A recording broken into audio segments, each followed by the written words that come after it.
সর্ষেগুলো কিন্তু লাগছে অনেক ভালো লাগছে। মানে জোড়া দিয়েছিলাম তো বাবা তেমতে, তাই দেখো আমাদের ধানগুলো কত সুন্দর সুন্দর হয়েছে। সেই আছে তো আলের ঘাস এখন কেটে নিচ্ছি। তো ধরিয়ে দিয়েছিলাম যে গরম গরম পিঠে খাবো বলে।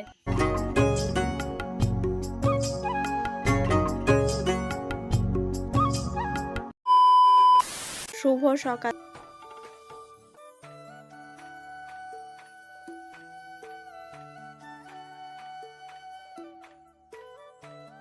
ঘাস তো আমার কাটা হয়ে গিয়েছিল, খড়ে আর ঘাসে এখন মাখিয়ে নিচ্ছি।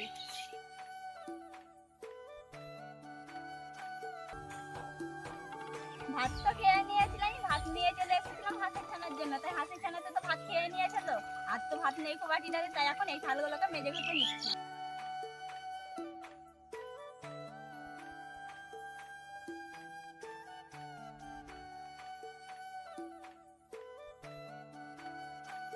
খেয়ে নেবে তো।